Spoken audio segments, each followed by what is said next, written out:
At my daughter's wedding, I overheard my son-in-law telling his best man that he had cheated on her and was only marrying for our family's money. So I just made one call, and right before he said, "I do," the police walked in. The look on Brad's face when those handcuffs appeared was worth every sleepless night I'd spent investigating this fraud. If you're watching this story unfold, subscribe and let me know where you're watching from. I love hearing from people who appreciate good revenge served ice cold. But let me back up 6 months, because this disaster didn't happen overnight. Brad Thompson was playing the long game, and unfortunately for him, I've been playing longer. It started when my daughter Sarah brought home what she called the perfect man. I'm 55 years old, and when something seems too perfect, it usually is. But Sarah was 32, successful in marketing, and I figured she could handle her own love life. Wrong again. Sarah and I have been tight since her father David died 5 years ago. David left us comfortable. His engineering patents and life insurance meant we weren't worried about money. House paid off. Sarah had her college fund turned into savings, and I had enough for comfortable retirement. We weren't flashy, but in Cedar Ridge, word gets around about who has what. Brad appeared like a romance novel character. Tall, dark hair, blue eyes that seemed sincere, and a smile that could sell ice to penguins. He drove a nice BMW, dressed sharp, and claimed to work in investment consulting. Fancy talk for, I help rich people shuffle money around. First Sunday dinner, I watched him work my dining room like a politician at a town hall. Complimented my pot roast, asked intelligent questions about David's engineering work, showed perfect interest in family photos. He brought expensive flowers from downtown, not gas station carnations. "Mrs. Harrison," he said, taking my hand with both of his in that practiced way that immediately triggered my bullshit detector. "Sarah's told me so much about you. I can see where she gets her strength and grace." Grace. If he only knew my idea of grace was not telling him what I really thought of his oversized charm offensive. But Sarah was glowing, absolutely radiant in a way I hadn't seen since before David died. She hung on Brad's every word, laughed at jokes that weren't funny, and kept shooting me hopeful looks that screamed, "Please like him, Mom." So I smiled and played charmed future mother-in-law, because that's what moms do.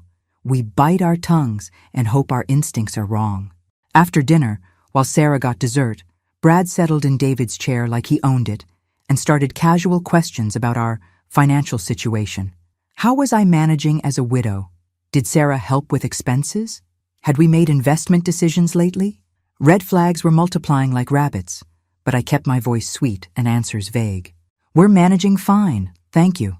"I'm sure you are," he said with that practiced smile. "But if you ever want opportunities to make your money work harder, I'd happily review your portfolio. Family rates, of course." Family rates. We'd known each other 3 hours. When Sarah returned with my famous apple pie, Brad transformed back into devoted boyfriend. The man was a chameleon, and I suspected we weren't seeing his true colors. After they left, I stood washing dishes and trying to identify what bothered me about Brad Thompson. On paper, he was everything a mother wants for her daughter. Polite, charming, crazy about Sarah, financially stable, but I trust my instincts, and they were screaming that Brad Thompson was performing, not being himself. The question was, what was he hiding? As I dried the last plate, I decided to pay closer attention to Mr. Perfect. In my experience, men who seem too good to be true usually are. 6 months later, I'd be sitting in church listening to that charming man confess my daughter meant nothing more than a paycheck. Second dinner, Brad brought wine that cost more than my weekly groceries. Not complaining about good wine, but another puzzle piece that didn't fit his supposed income level. "This is lovely, Brad," I said, examining the Bordeaux that was probably older than Sarah. "Special occasion?" "Every dinner with your family is special, Mrs. Harrison," he replied smoothly. Politicians answer. "Sounds nice, says nothing." Sarah beamed like he'd recited Shakespeare. My daughter, who has a marketing master's and can spot sales pitches from orbit, was completely buying whatever Brad was selling. Love makes you stupid. During dinner, Brad shared work stories about helping high-net-worth individuals manage portfolios. He dropped investment firm names and mentioned clients with multiple homes and luxury cars. Sounded impressive and completely vague. "So who exactly employs you?" I asked, cutting through the charm. "I'm independent," he said smoothly. "Gives me flexibility to focus on individual client needs."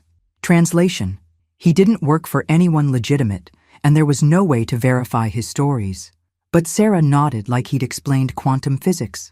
While they admired my roses outside, I did what any sensible mother does: Googled him. Brad Thompson Investment Consulting returned millions of results, none matching our Brad. Added Cedar Ridge, got nothing. No business license, no professional certifications, no LinkedIn matching his description. For someone supposedly working with wealthy clients, Brad Thompson had remarkably little online presence, either very professional or very suspicious. When they returned, I was innocently sipping tea in my living room. "Mom," Sarah said, settling beside Brad with that particular glow, meaning news. "Brad and I think it's time for me to change my investment strategy." My tea paused mid-sip. "What changes?" Brad leaned forward with earnest concern. "Sarah mentioned she's keeping her inheritance in traditional savings. With inflation and market volatility, she's losing money yearly." Not wrong. But something about his delivery triggered my mother radar. "I'm assembling a conservative portfolio," Brad continued. "Nothing risky, just diversified funds and stable growth opportunities." "Sounds wonderful," I said neutrally. Sarah's always been money smart. What I thought: why is my daughter's 6-week boyfriend suddenly managing her finances? What I said: "I'm sure you'll make good decisions, honey. Because here's motherhood truth. Sometimes you must let adult children make their own mistakes, even when you see disaster approaching." Over following months, Brad became a fixture. Every family dinner, holiday celebration, community event Sarah attended. Charming to neighbors, helpful around the house, devoted to Sarah, surface-perfect boyfriend. But I noticed things. Casual questions about our finances, interest in David's inheritance details, Sarah's trust fund, our major purchases. Framed as concern, felt like reconnaissance. Then inconsistencies. Brad claimed Connecticut upbringing, but didn't know basic state facts any native would. Said Yale graduate, but couldn't name his freshman dorm. Mentioned wealthy background, but had working-class tells no polish could hide. I started mental lists of Brad's stories, checking consistency. They weren't. But Sarah was happier than since David died. Sleeping better, laughing more, discussing future plans. If Brad made her that happy, was I playing suspicious mother-in-law based on feelings? Answer: absolutely. Those feelings were about to prove very accurate. 6 months in, Sarah announced they were moving together. Brad found a great deal on a house across town. Rental supposedly perfect for testing domestic life. "Beautiful place, Mom," Sarah gushed, showing phone pictures. "Brad knows the landlord, so we're getting way below market rate." Looking at clearly expensive home photos, I wondered how Brad secured such a deal. But I smiled and said I was happy. That night, alone for the first time in months without Sarah and Brad's laughter-filling rooms, I decided to discover exactly who Brad Thompson really was. My daughter might be love-blinded, but I wasn't. Something about Brad's too-perfect performance was setting off every alarm I possessed. Time for real detective work. 3 months after Sarah moved in with Brad, they announced engagement at my Sunday dinner table. I should have been thrilled. Sarah glowed, the ring was gorgeous, Brad seemed happy. Instead, I felt like watching a performance. "Mom, look!" Sarah practically shoved her hand in my face, where a stunning solitaire caught light. At least 2 carats, definitely real. "Beautiful, honey," I said honestly. The ring was lovely, also expensive, more than someone claiming independent investment consulting should afford. Brad beamed proudly. "I wanted something worthy of Sarah," he said, gazing into her eyes like they were alone. "She deserves the best." The romantic in me melted. The mother in me wondered where he'd gotten money for a ring, probably costing more than my car. "How did you find something so perfect?" I asked innocently. "Friend in jewelry business," Brad said smoothly. Great deal on a stone returned by another customer. Another great deal. Brad had remarkably lucky connections with people offering expensive discounts. Either incredibly fortunate or something else happening. But Sarah radiated happiness, so I hugged them both and opened good champagne I'd saved for special occasions. We toasted their future while I ignored the warning voice in my head. Over following weeks, wedding planning consumed Sarah's life. She approached details with marketing campaign intensity, creating spreadsheets for everything from flowers to seating charts. Brad was the perfect, supportive fiancé, agreeing with choices and suggesting helpful vendors offering deals. Brad knows someone doing catering for half price, Sarah told me excitedly during planning sessions. And his friend gets wholesale flowers. I started thinking Brad Thompson knew many people willing to work below market rates, either incredibly well connected or incredibly good at finding people participating in something shady. Meanwhile, I'd hired a private investigator, Patricia from my book club. Patricia had been discreet about researching Brad's background, and her findings were interesting.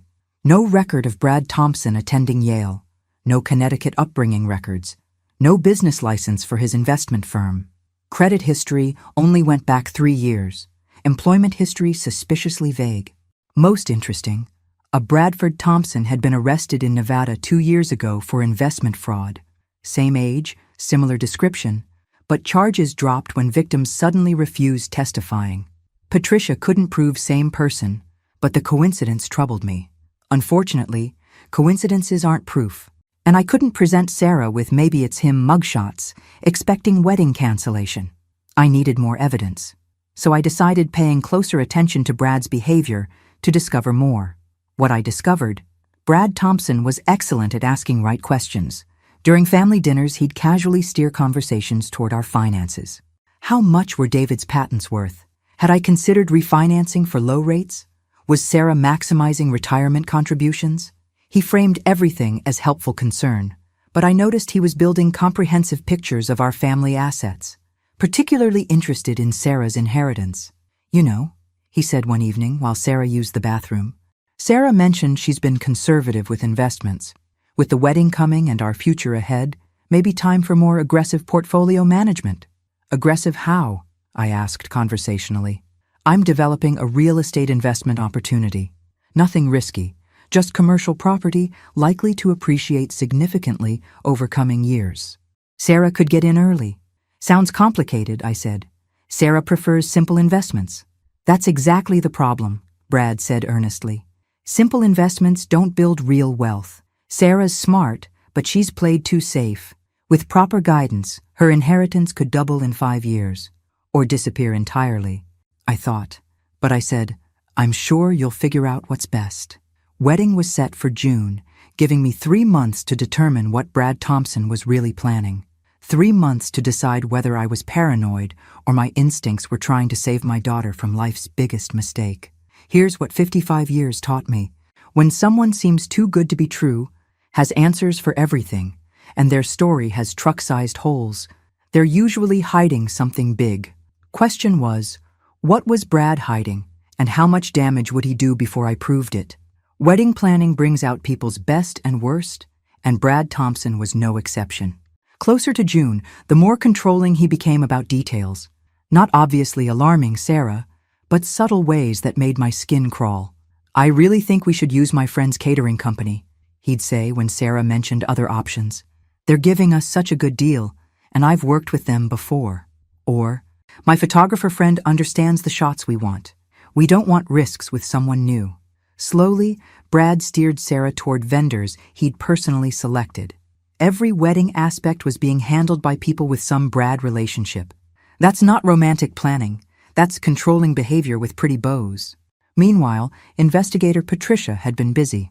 She'd tracked down 2 Nevada women who'd had relationships with someone matching Brad's description around those investment fraud charges. Both lost significant money, both too embarrassed to press charges when their boyfriend disappeared. Patterns almost identical, Patricia told me during our bookstore coffee meeting. Charming man appears, becomes perfect boyfriend, gains financial access, vanishes with everything portable. But he's marrying Sarah, I pointed out.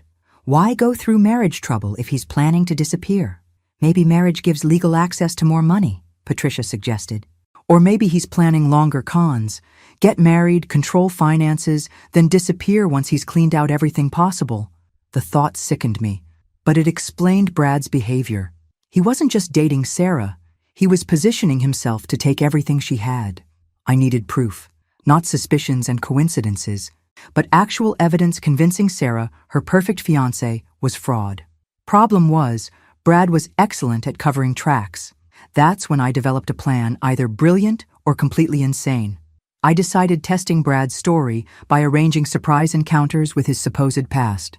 If he really grew up wealthy in Connecticut, really attended Yale, really worked high-end finance, he should handle meeting someone from that world. I called college roommate Helen, who'd married well and lived in Greenwich, Connecticut. Helen was old money, the type who'd actually know families and institutions Brad claimed association with. "I need a favor," I told Helen. "Can you visit next month and meet Sarah's fiancé? I want a second opinion." Helen agreed, and we arranged her to surprise me during one of Brad and Sarah's regular Sunday dinners. The Sunday Helen arrived, I watched Brad's face carefully when I introduced her as my Greenwich college friend. For just a moment, something flickered across his expression. Panic? Calculation? Before the charming smile returned. "Greenwich," Brad said enthusiastically. "Beautiful area. I have family friends there. Do you know the Hamiltons? They live near the yacht club." Helen smiled politely. "Greenwich isn't that small." "Dear, but I've been yacht club member 30 years. Which Hamiltons?" I watched Brad's smile tighten imperceptibly. "Family friends of my parents. I don't know them personally well." Smooth recovery, but Helen wasn't finished. "And you attended Yale?" Sarah mentioned. "What residential college?" "Pearson," Brad said without hesitation. "Lovely. My nephew graduated Pearson recently. What year did you graduate?" Brad rattled off a year, and Helen nodded thoughtfully. "You might have known my nephew. Tommy Whitfield?" "Name sounds familiar," Brad said carefully. Helen's smile was perfectly pleasant. "That's funny, because Tommy attended Princeton, not Yale, and I've never had a nephew." Silence could have been cut with knives. Sarah looked confused, Brad looked like he was calculating escape routes, and I looked like Christmas morning arrived early. "I must have misheard the name," Brad attempted laughing off. "You know family connections. Everyone knows everyone. But details get confused." "Of course," Helen said sweetly. "Easy to get confused about these things." After Brad and Sarah left, Helen and I sat in my kitchen with wine, dissecting the encounter. "That man's never been within 50 miles of Greenwich society," Helen said firmly, "and definitely didn't attend Yale. He might have studied school catalogs, but never actually been there. So what do I do with that information? Sarah won't believe me based on one uncomfortable conversation." "Get more evidence," Helen suggested. "Set more traps. If he's lying about background, he's probably lying about other things." She was right. I had 2 months until wedding to prove it. What I didn't know, Brad had already started cleaning out Sarah's accounts. 2 months before the wedding, Sarah casually mentioned during shopping that she and Brad had made exciting investment decisions with her inheritance money. "We found this amazing opportunity," she said, holding up a bridesmaid dress. "Brad's been working on it for months, and we finally got approved." My blood froze. "What kind of investment?" "Private real estate development. Luxury condos in Colorado Springs. Brad says returns could be incredible, and since we're marrying anyway, it made sense starting our future together." I managed steady voice. "How much did you invest?" "Most of it," Sarah said casually, still focused on the dress. "About $400,000, but Brad says we could double that in 2 years. $400,000. Sarah's entire inheritance from David gone in one investment decision with a man whose background I couldn't verify. "Sarah," I said carefully, "did a lawyer review the investment documents?" "Brad handled everything," she said, finally looking at me. "Mom, why are you making that face? You look sick." Because I was sick. My daughter had just handed her life savings to someone I increasingly believed was a con artist, based solely on his word. "I think it's important being careful with large investments," I said. "Maybe someone independent should review the paperwork." Sarah's expression shifted to mild irritation. "Mom, Brad's a professional. This is what he does. I trust him." Trust. The word con artists count on more than anything. That night, I called Patricia, asking her to dig deeper into Brad's supposed real estate deal. If Sarah invested $400,000, there should be documentation somewhere. Patricia's findings made my worst fears look optimistic. "There's no record of any real estate development matching the description," she told me. "The company Brad supposedly used doesn't exist. The property address leads to an empty lot that's been for sale 5 years. So where's the money? Based on bank records I accessed, it went into a Brad-controlled account, then immediately transferred to multiple offshore accounts. The money's gone. Margaret, all of it. I sat in my kitchen, staring at wedding invitation proofs Sarah had left on my counter, trying to process what I'd learned. Brad Thompson had stolen my daughter's inheritance, and she had no idea. Wedding was 8 weeks away. 8 weeks to figure out exposing Brad without destroying Sarah. I considered police, but what could I tell them? That my daughter voluntarily gave money to her fiancé for an investment that turned out fake. Unless I could prove Brad deliberately defrauded her, it would look like business deals gone wrong. I considered confronting Brad directly, but that would give him time disappearing before the wedding. Somehow, I was becoming convinced the wedding itself was part of his plan. If Brad married Sarah, he'd have legal access to more assets. Her retirement accounts, her portion of my estate when I died, anything she inherited or earned during marriage. The wedding wasn't his con's end, just the next phase, which meant I had to stop it. But how do you convince someone the man they love is criminal when they're wearing his ring and planning their future? I decided setting one more trap. If Brad was the con artist type, I thought he wouldn't resist opportunities for more money, especially if he thought he was about to gain permanent family resource access through marriage. So I started dropping hints about fictional inheritance I was supposedly expecting from a distant relative. Nothing obvious, just casual mentions of paperwork I was handling and lawyer phone calls. Aunt Ruth was always the family eccentric, I told Sarah and Brad during dinner. I never expected her remembering me in her will. But apparently, she left me something significant. Lawyers say it could be substantial. Brad's interest was immediate and intense. Wonderful news, Mrs. Harrison. Unexpected inheritances can really change financial pictures. Lawyers want meeting next week discussing details, I continued. Something about tax implications and investment strategies. I'd be happy reviewing any documents, Brad offered smoothly. These situations can be complex, and you want ensuring you're making right decisions. There it was. Brad Thompson offering to help me manage money that didn't exist. Over following weeks, I fed Brad carefully constructed details about my fake inheritance. The amount grew in my stories, and his interest grew along with it. He started asking pointed questions about estate planning, whether I'd updated my will recently, how I was thinking about leaving assets to Sarah.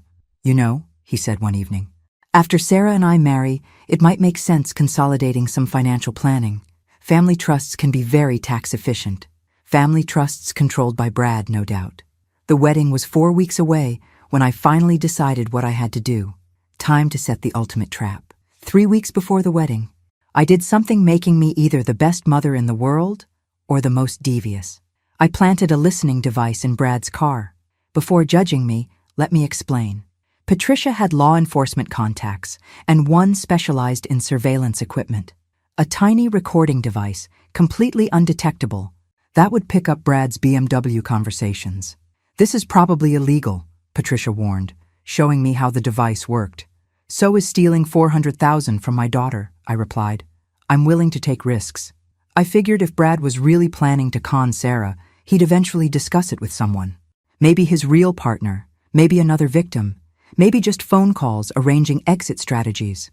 The device would record everything, giving me proof I needed to save Sarah. For 2 weeks, I listened to the most boring recordings imaginable. Brad talking to vendors about wedding details, mundane phone conversations with unidentifiable people, singing along to radio. Either he was the most innocent man alive or very careful about where he had sensitive conversations. Then, a week before the wedding, I hit jackpot. Brad was having lunch with someone called Danny, and their conversation was very enlightening. You sure about the timeline? Danny asked. Seems like you're cutting it close.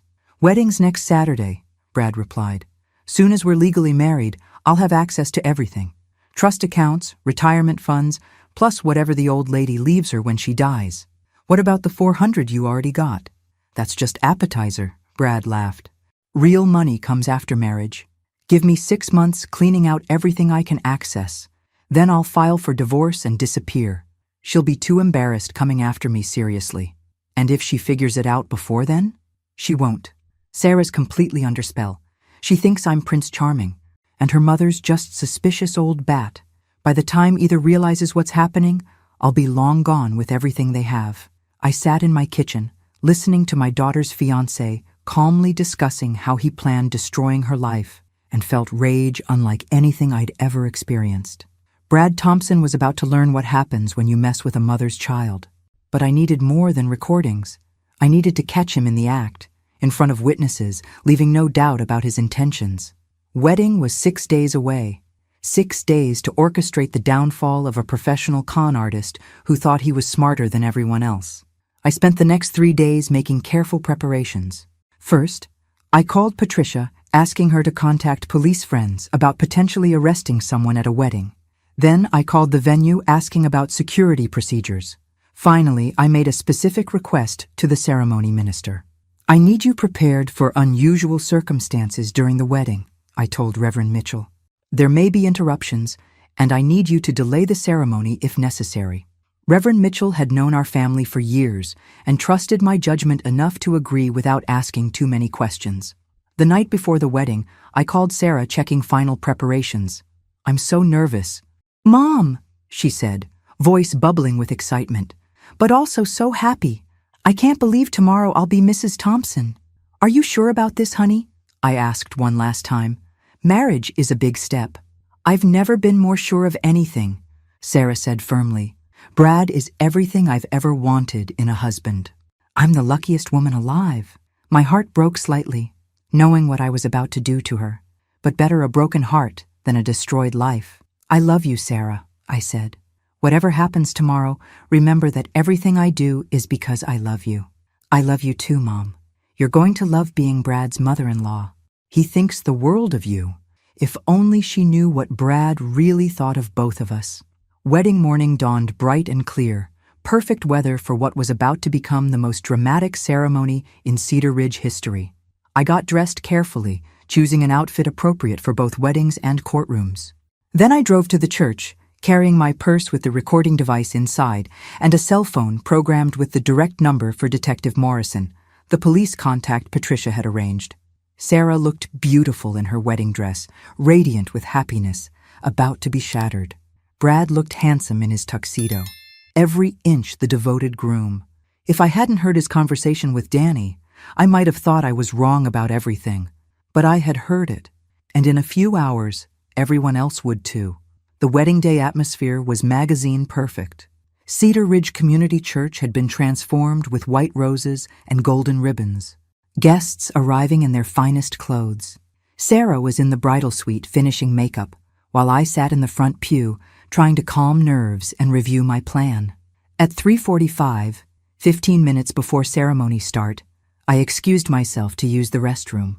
What I actually did was walk around to the church side where Brad's BMW was parked with other wedding party cars. That's where I found Brad having a phone conversation confirming everything I'd suspected about his character. "Danny, it's me," Brad was saying into his cell phone, obviously thinking he was far enough from church that no one would overhear. "Yeah, in about 20 minutes I'll officially be married to my retirement fund." He laughed at whatever Danny said in response. "Trust me, this girl is so naive she'll sign anything I put in front of her. I've already got her to put most of her money into that fake investment. Once we're married, I'll have access to her retirement accounts, and I can start working on the mother's assets too." My blood pressure spiked, but I kept listening. "The old lady's got a house worth at least $300,000, plus whatever she's got in savings. Sarah mentioned life insurance money too. Give me 6 months and I can clean out everything they have." "What if they get suspicious?" Danny asked. I could hear him clearly because Brad had the phone on speaker, thinking he was alone. "They won't. Sarah thinks I walk on water, and even if the mother starts asking questions, who's going to believe I'm a con artist? I've got references, business cards, the whole setup. By the time anyone figures out what's happening, I'll be in another state with a new identity." "And you're sure about the timeline?" "After ceremony, we're having photos, then reception. I'll make sure to have conversations with the mother about helping her with finances now that I'm officially family. Plant seeds early, you know? Then tomorrow we're off on honeymoon, and when we get back, I can really start working on consolidating their assets." I'd heard enough, more than enough. I pulled out my phone and started recording, capturing the rest of Brad's conversation as evidence. "The best part is," Brad continued, Sarah's so desperate to be married that she'd probably forgive me even if she did find out. Her dad died when she was young, and she's got major abandonment issues. She'll do anything to keep from being alone again. That's when I stopped recording and started seeing red. Talking about stealing our money was one thing, but psychoanalyzing my daughter's vulnerabilities while planning to exploit them? Brad Thompson had just crossed a line he couldn't come back from. I walked back into the church and took my seat, checking my phone to ensure the recording was saved. Then I sent a text to Detective Morrison. "It's happening. Come now." At exactly 4 o'clock, the organist began playing processional music. Bridesmaids walked down the aisle in pale pink dresses, followed by the maid of honor. Then the music changed to traditional wedding march, and Sarah appeared at the church back. She looked absolutely beautiful and absolutely happy. For a moment, I wondered if I was making life's biggest mistake. What if I was wrong? What if Brad really loved her, and I was about to destroy my daughter's happiness based on misunderstood conversations and circumstantial evidence? Then I remembered the cold calculation in Brad's voice when he'd talked about exploiting Sarah's abandonment issues, and my resolve hardened. My daughter deserved better than a man who saw her vulnerabilities as opportunities. Sarah walked down the aisle on her godfather's arm, since her own father couldn't be there to give her away. She was glowing with happiness, and when she reached the altar and took Brad's hand, the love in her eyes was unmistakable. Brad was playing devoted groom perfectly. He looked appropriately nervous and deeply moved, and when Sarah reached him, he whispered something, making her smile. Reverend Mitchell began ceremony with traditional words. "Dearly beloved, we are gathered here today to witness the joining of Sarah Elizabeth Harrison and Bradford Michael Thompson in holy matrimony." I listened to familiar words and watched Brad's performance, knowing that in just minutes, everything was going to change. Ceremony proceeded normally through readings and homily. Sarah and Brad exchanged vows they'd written themselves. Sarah's heartfelt and genuine, while Brad's were perfectly crafted to sound romantic while committing to nothing specific. Then came ring exchange, and I could see we were approaching the moment I'd been waiting for. "If anyone present knows of any reason why this couple should not be joined in marriage," Reverend Mitchell said, reaching the traditional ceremony point, "let them speak now or forever hold their peace." This was it. My moment. I started to stand up, heart pounding, ready to play the recording that would expose Brad for what he really was. But before I could say anything, Brad's best man, a nervous-looking guy I'd never met before today, grabbed Brad's arm and whispered something urgently in his ear. And that's when everything changed. What Brad's best man whispered was, "Dude, there are cops outside. Like, a lot of cops." I could see Brad's face change, the charming groom mask slipping for just a moment to reveal the calculating predator underneath. His eyes quickly scanned the congregation, and when they landed on me, I saw recognition and fury flash across his features. He knew. Somehow he'd figured out that I was responsible for whatever was happening outside. "Is there a problem?" Reverend Mitchell asked, noticing the disruption. "No problem at all," Brad said smoothly, but I could see sweat beading on his forehead. "Just wedding day nerves." That's when I stood up.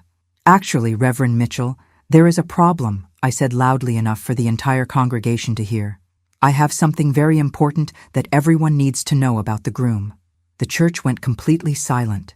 Sarah's face went white, and she stared at me in shock and confusion. "Mom?" she said, her voice barely a whisper. "What are you doing?" "I'm saving you from making the biggest mistake of your life, honey," I said, pulling out my phone. "Everyone here needs to hear what your fiancé really thinks about this marriage." Brad took a step toward me, his charming facade completely gone now. "Mrs. Harrison, I think you're having some kind of episode. Maybe you should sit down." "The only episode I'm having is a sudden attack of honesty," I replied, "which is more than I can say for you, Bradley Wilson."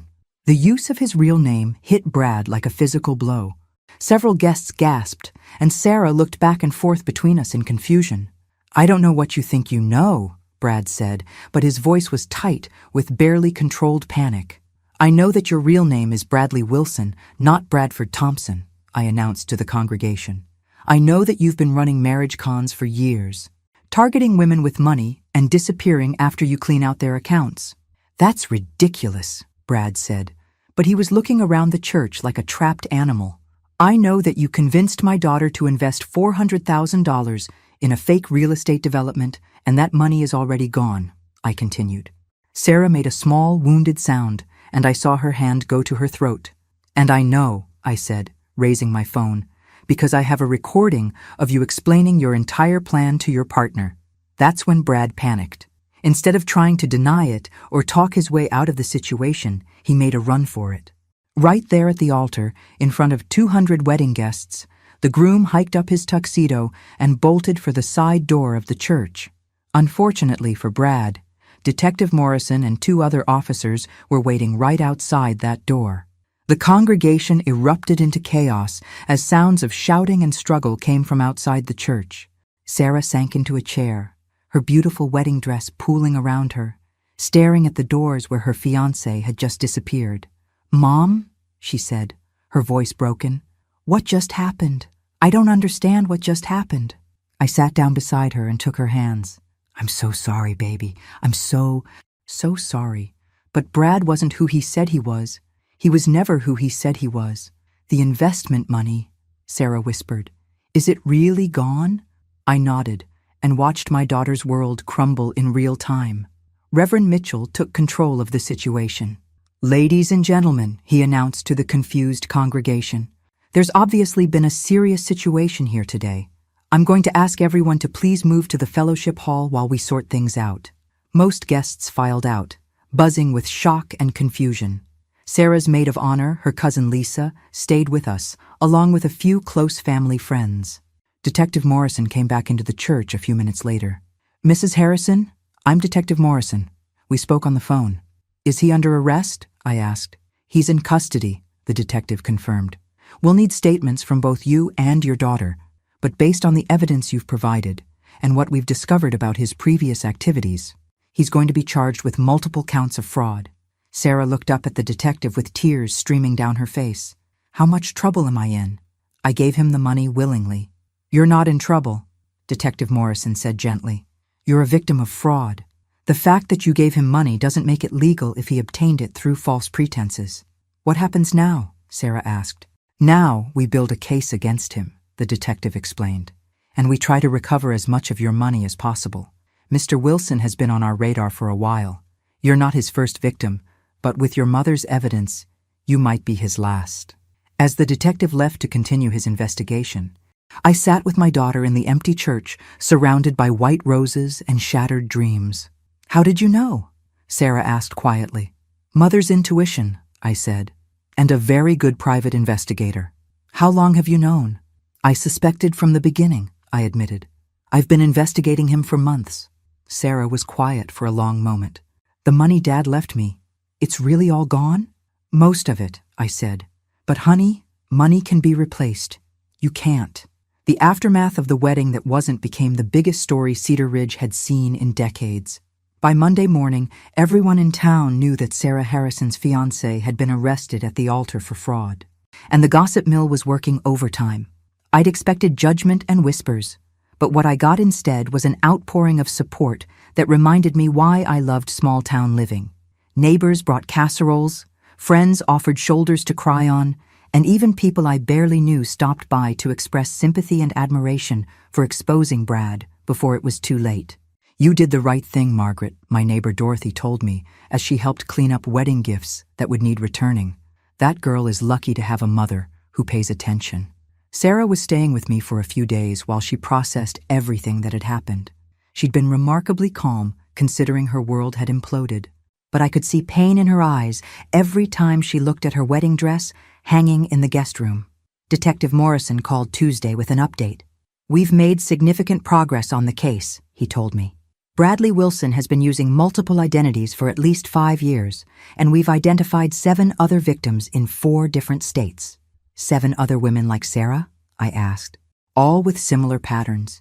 He targets women who've recently inherited money or gone through divorces with substantial settlements. Always the perfect boyfriend, always pushing for quick marriages, always disappearing once he's gotten access to their finances." "How much money are we talking about? Total damages across all victims?" "Over $2 million. Your daughter's case is actually one of the larger individual thefts. The number made me sick. Brad had stolen Sarah's inheritance like it was pocket change, and he'd been doing it to other women for years. What are the chances of recovery? I asked. Better than usual. Actually, because you caught him before he could disappear completely, we've been able to freeze several accounts. We won't recover everything, but we might get back 60 or 70%. It was better than nothing, but it still meant Sarah had lost over $100,000 to a man who'd never loved her. Wednesday, Patricia stopped by with additional information she'd uncovered about Brad's background. His real name is Bradley Wilson, and he's 34 years old, she told Sarah and me as we sat in my living room. He grew up in foster care in Nevada, dropped out of high school, and has a history of small-time cons going back to when he was 18.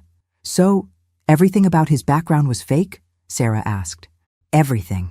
No wealthy family, no Yale education, no successful business. He learned to imitate upper-class behavior by studying it online and practicing on smaller targets before moving up to bigger cons. How did he know so much about investments and finance? I asked. He didn't really, Patricia explained. He learned enough terminology to sound impressive, but if you'd asked him detailed questions, his knowledge was very shallow. He counted on charm and confidence to carry him through. Sarah shook her head. I can't believe I fell for it. Don't blame yourself, Patricia said firmly. Bradley Wilson was very good at what he did. He studied psychology, learned how to identify and exploit emotional vulnerabilities. This wasn't your fault.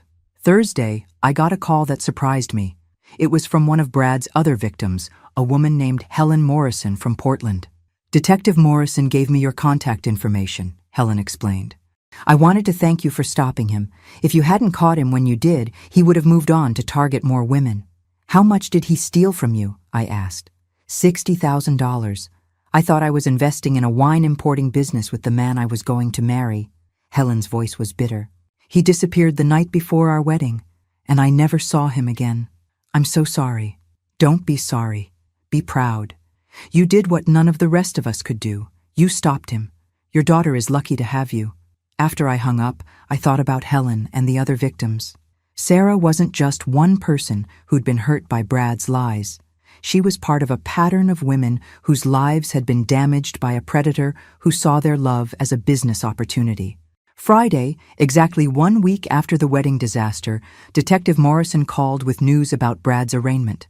He's been charged with 7 counts of fraud in multiple jurisdictions, the detective told me. His public defender is trying to work out a plea deal, but with the evidence we have, he's looking at significant prison time. How significant? Probably 8 to 12 years, depending on how much cooperation he provides about any accomplices. It wasn't enough. No amount of prison time would compensate for what he'd put Sarah and the other women through. But it was something. That evening, Sarah and I sat on my back porch, watching the sunset and talking about the future. I keep thinking about what Detective Morrison said, Sarah told me. About Brad studying psychology to exploit people's vulnerabilities. What vulnerabilities did he see in me? It was a hard question, but an important one. You wanted to be loved, I said gently. You wanted someone to build a life with. Those aren't weaknesses, honey. Those are normal human desires. But I was so naive. I gave him access to everything without asking enough questions. You trusted someone you thought you loved. That's what people do in relationships. How do I ever trust anyone again? Sarah asked, and I could hear the fear in her voice. Carefully, I said, but you do trust again. Because the alternative is spending your life alone, and that's not living, that's just existing. Sometimes being a mother means protecting your child from obvious dangers. Sometimes it means protecting them from dangers they can't see coming. Charming men who lie as easily as breathing. I'd done my job. My daughter was safe, and Bradley Wilson was going to prison. 6 months after the wedding disaster, life had settled into a new normal. Sarah had moved back into her own apartment and was seeing a therapist to work through the emotional trauma of Brad's betrayal. She'd also started dating again, very cautiously, and with ground rules that included background checks for anyone she got serious about. I know it sounds paranoid, she told me over lunch one Tuesday, but after what happened with Brad, I'm not taking any chances. It's not paranoid, I assured her. It's smart. There's nothing wrong with verifying that someone is who they claim to be. The financial recovery had been better than expected. Between frozen accounts and assets that Brad hadn't had time to move, we'd recovered about $250,000 of the $400,000 he'd stolen. It wasn't everything, but it was enough for Sarah to rebuild her financial security. Brad himself had pleaded guilty to multiple fraud charges and been sentenced to 10 years in federal prison. His accomplice Danny had also been arrested and was serving a shorter sentence in exchange for his cooperation. 10 years isn't enough, Sarah had said when we heard the sentence. No, I'd agreed, but it's what we got, and at least other women won't have to go through what you did. The trial had been a media sensation, with reporters fascinated by the story of the con artist who'd been exposed at his own wedding. Several news programs had interviewed us, and I'd become something of a minor celebrity as the mother who'd saved her daughter from a marriage fraud. "You're famous, Mrs. Harrison," the grocery store clerk told me when a tabloid at the checkout featured a photo of me with the headline, "Super Mom Saves Daughter from Wedding Day Con Man." "Famous for being suspicious," I replied. Not sure that's the kind of fame I wanted, but the attention had led to something unexpected and worthwhile. I'd been contacted by several organizations that help fraud victims, and I'd started volunteering to speak at seminars about romance scams and how to protect yourself from them. "The most important thing to remember," I would tell audiences, "is that love shouldn't make you stupid. If someone is pressuring you to make financial decisions quickly, if their background doesn't check out, if your family and friends are expressing concerns, pay attention to those red flags." Sarah had started coming to some of the seminars with me, sharing her own experience to help other women recognize the warning signs. "I thought I was smart enough not to fall for something like this," she would say. "But con artists are professionals. They study psychology, they practice their techniques, and they're very good at what they do. The key is verification. Check their story, check their background, and don't let anyone rush you into major decisions." The seminars were therapeutic for both of us, turning our painful experience into something that could help other people avoid similar trauma. One evening in December, almost exactly a year after Brad had first appeared in our lives, Sarah and I were decorating my Christmas tree when she brought up something that had been on my mind too. "Mom, can I ask you something?" "Of course. Do you think Dad would have seen through Brad's act?" I considered the question carefully. David had been a good judge of character, but he'd also been more trusting than I was. "I think your dad would have asked more questions about Brad's work," I said finally. As an engineer, he was always interested in details, and Brad's explanations about his business were very vague. Dad might have pushed for specifics that would have exposed the lies. "I miss him," Sarah said quietly. "I keep thinking that if he'd been alive, none of this would have happened." "Maybe not. But you can't live your life wondering what might have been different. What matters is that we got through it, and we stopped Brad from hurting anyone else." "I'm proud of you, you know," Sarah said, hanging an ornament on the tree, "for trusting your instincts, even when everyone thought you were being overprotective." "I'm proud of you too," I replied, "for surviving something that would have destroyed a lot of people, and for turning it into a way to help others." As we continued decorating, I thought about how much had changed in the past year. Sarah was stronger now, more cautious, but not bitter. I discovered that I was capable of playing amateur detective when necessary. And we'd both learned that sometimes the most dangerous predators are the ones who look like Prince Charming. "You know what?" Sarah said suddenly. "What?" "I'm glad it happened." I stared at her in surprise. "You're glad you almost married a con artist?" "No, I'm glad you caught him before I actually married him. And I'm glad we learned what we're capable of when we need to protect each other." She was right. As painful as the experience had been, it had also shown us both that we were stronger than we'd known. "Just promise me one thing," I said. "What's that?" "When you do get married, to someone whose background we've thoroughly investigated, let's have a very quiet, very small ceremony." "Deal," Sarah said, "but I reserve the right to invite at least one reporter, just in case we need a witness to another arrest." We both laughed, and I realized that we were going to be okay. 2 years later, I was sitting in the same church where Sarah's wedding disaster had unfolded. But this time, the atmosphere was genuinely joyful. Sarah was getting married again, to David Martinez, a teacher she'd met at one of our fraud prevention seminars. Unlike Brad, David had been thoroughly vetted by both me and the private investigator I'd kept on retainer. His background checks out completely, Patricia had assured me after her investigation. Born in Cedar Ridge, went to State University, been teaching at the same high school for 8 years. No secret identities, no mysterious financial dealings, no history of fraud. He's exactly who he says he is. Almost suspiciously normal, I'd joked, but I was relieved. David had proposed after a year of dating, but not before sitting down with me for what he called the interrogation. Mrs. Harrison, he'd said during a family dinner, I know that Sarah's previous experience has made this family cautious about trusting people. I want you to know that I understand that, and I'm prepared to answer any questions you have about my background, my finances, my intentions, or anything else you want to know. I'd appreciated his directness, and over the following months, I'd come to genuinely like David. He was kind, funny, and clearly devoted to Sarah. More importantly, he understood what she'd been through and was patient with her lingering trust issues. The new wedding was everything Sarah's first attempt hadn't been: small, intimate, and absolutely authentic. 30 guests instead of 200, wildflowers instead of exotic arrangements, and a groom who was genuinely nervous instead of performing nervousness. Dearly beloved, Reverend Mitchell began, and I felt my shoulders tense automatically. The last time I'd heard those words in this church, they'd been followed by one of the most dramatic scenes in Cedar Ridge history. But this time, when Reverend Mitchell reached the part about objections, I remained seated and silent. No one interrupted. No one ran for the exits, and no police officers appeared. David and Sarah exchanged rings and vows that they'd written themselves, and when Reverend Mitchell pronounced them husband and wife, the only surprise was how perfectly normal everything was. At the reception, held in my backyard with catering from the local deli, I found myself talking to Detective Morrison, who'd become something of a family friend after the Brad Wilson case. Any word on how our favorite con artist is doing in prison? I asked. Brad's been a model prisoner, apparently, Detective Morrison said. He's teaching financial literacy classes to other inmates, which I find ironically appropriate. Teaching them how to steal money? Teaching them how to manage money legally. Actually, turns out he really did learn a lot about finance during his con artist years. The warden says he's quite good at it. Think he's actually reformed? Detective Morrison shrugged. Hard to say. Con artists are good at playing whatever role they think will benefit them. But he's got 7 more years to figure out who he wants to be when he gets out.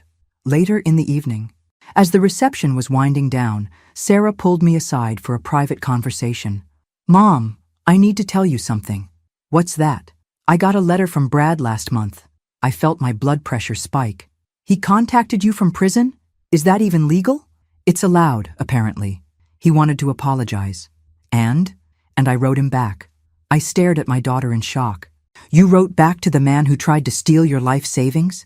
I told him I forgave him, Sarah said calmly. Not because he deserved forgiveness, but because carrying that anger was hurting me more than it was hurting him. I thought about that for a moment. How do you feel now? Free, Sarah said simply. For the first time since all this happened, I feel completely free of it. I looked across the yard at David, who was helping clean up tables and chatting easily with our neighbors, and I understood what Sarah meant. The Brad Wilson chapter of our lives was finally, truly closed. You know what I realized today? Sarah continued. What? Brad actually did me a favor. I raised an eyebrow. How do you figure that? If I'd married him, I would have spent years in a fake marriage with someone who didn't actually love me. Instead, I'm married to someone who knows exactly who I am and loves me anyway. Someone who thinks my paranoia about background checks is endearing rather than annoying. When you put it that way, I suppose Brad did do us all a favor, I said. Though I still think 10 years in prison wasn't enough. Mom? Yes? Thank you. For trusting your instincts, for investigating him, for saving me from making the biggest mistake of my life. Thank you for forgiving me for ruining your first wedding. You didn't ruin it, Sarah said firmly. You saved me from it. There's a difference. As the last guests left and we finished cleaning up, I reflected on how much our family had changed over the past 3 years. We'd been tested by betrayal and fraud, but we'd emerged stronger and wiser. Sarah had learned to trust her own judgment while still remaining open to love.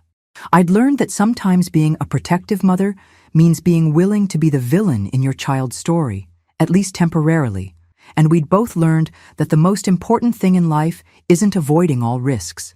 It's learning to recognize which risks are worth taking and which ones are just dangers disguised as opportunities. That night, as I went to bed in my quiet house, I felt a deep sense of satisfaction. My daughter was married to a good man who loved her genuinely. Our family had survived a crisis that could have destroyed us, and I'd helped other families avoid similar tragedies through our fraud prevention work. Brad Wilson had tried to con the wrong family. He'd underestimated a mother's instincts and a daughter's resilience. And in the end, his attempt to destroy our lives had only made us stronger. Sometimes the best revenge isn't getting even. It's building a better life from the wreckage someone else tried to create. And that's exactly what we'd done. Thanks for listening. Don't forget to subscribe and feel free to share your story in the comments. Your voice matters.